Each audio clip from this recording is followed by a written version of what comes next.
Welcome to W5. SEAL teams, Delta Force, Spetsnaz, SAS, SBS, the names of elite teams of commandos, British, American, Russian, who carry out special missions, usually behind enemy lines. Well, here's another, csor. It stands for Canadian Special Operations Regiment. Never heard of them? That's not surprising, because csor is ultra secret. Its missions classified. Until now. For the first time, these Canadian commandos are opening up, inviting W5 to watch them train and to hear their stories. What we found is a team that's among the best in the world, deployed to hotspots like Afghanistan, Belize, Libya, small teams working in the shadows. They are Canada's secret warriors, and now they're in the fight against terrorists in Africa, which is where Mercedes Stephenson found them, deep in the desert. Under a scorching African sun in the middle of the Sahara Desert, an elite team of secret Canadian commandos gets ready for action.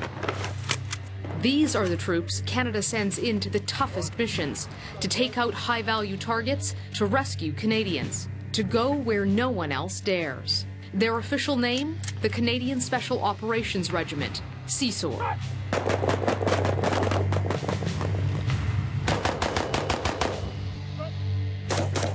The team leader, Jordan, 30 years old, a career soldier. There's TV cameras everywhere, and they're probably going to look at your target, so don't miss. New rule, no missing.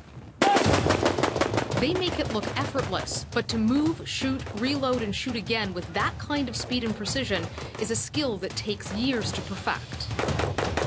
This is the baseline for what we do. Everything else gets bolted on, but this is the first thing that we need to be proficient at, be safe and accurate and efficient with our weapon systems. How long did it take you to master this? Me personally? It took a little while. But these secret soldiers aren't training for a regular war. They work in the shadows, covertly, in small teams. Deployed all over the world, these Canadians can fight on land, air, or sea. This promotional video is the only time they've ever been seen, until now.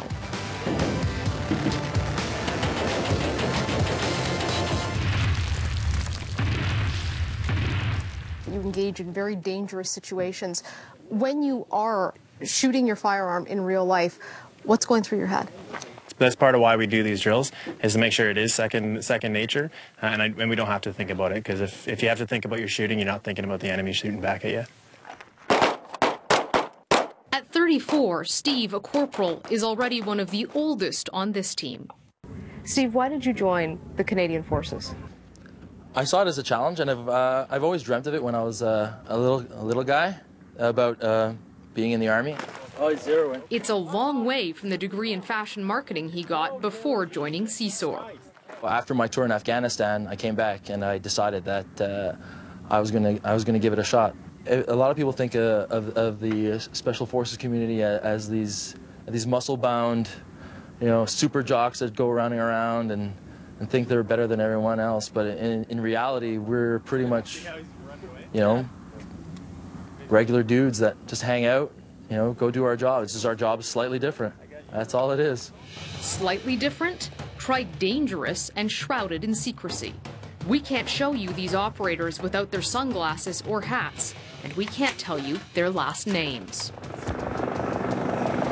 This security extends right up to the unmarked helicopters they use to fly them in and out of remote and dangerous locations. Start from the back. We have our right side door gunner who's in charge of the GAU 21 50 caliber machine gun.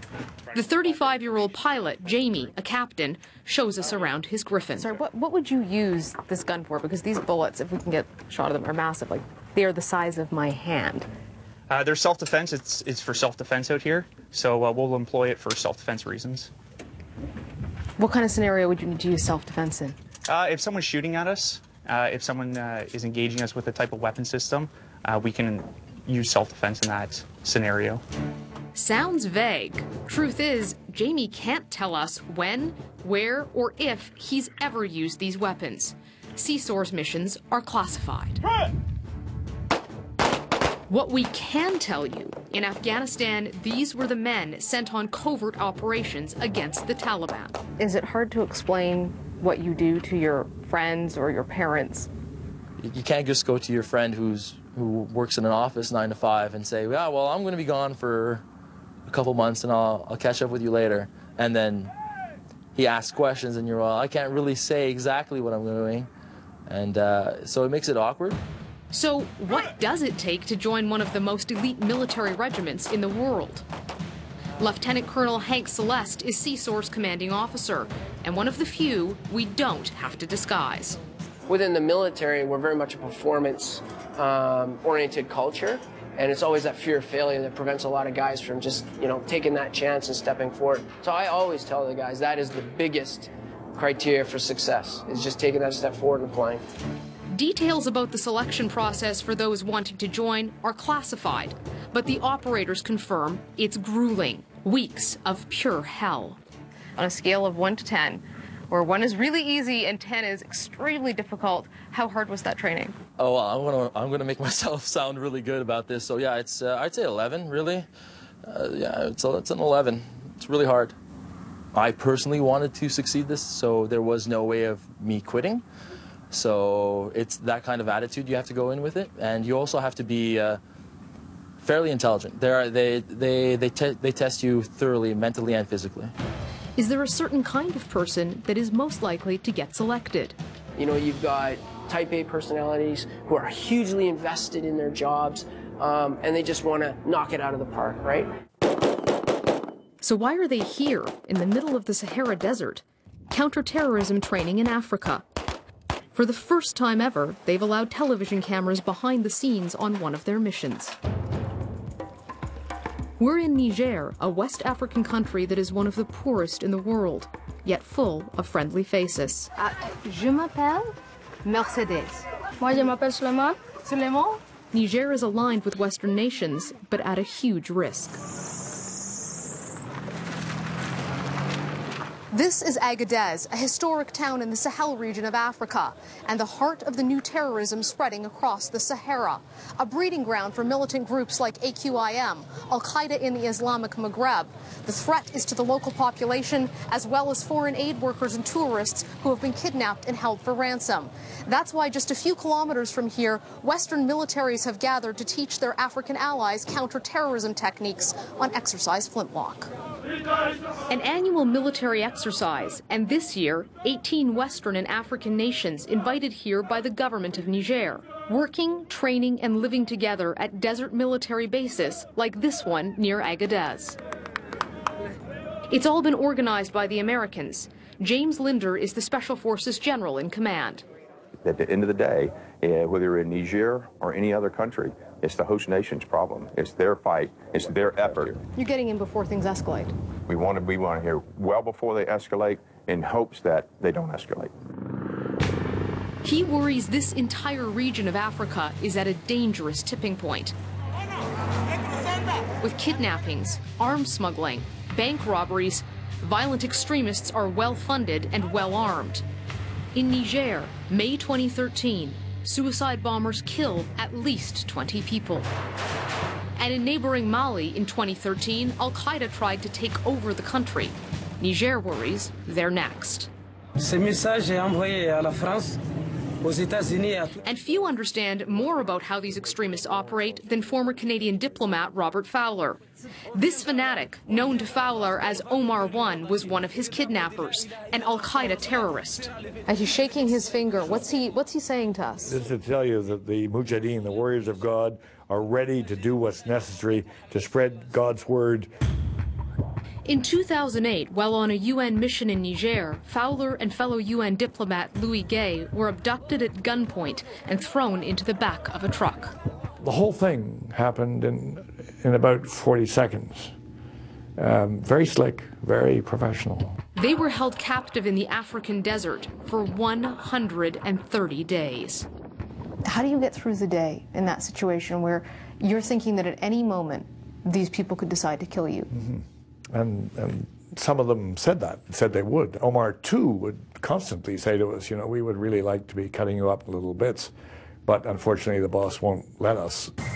That boss was Mokhtar Belmokhtar, a feared and elusive one-eyed terrorist, responsible for the 2013 attack on this Algerian gas plant, killing almost 40 foreign workers. We were filthy to them.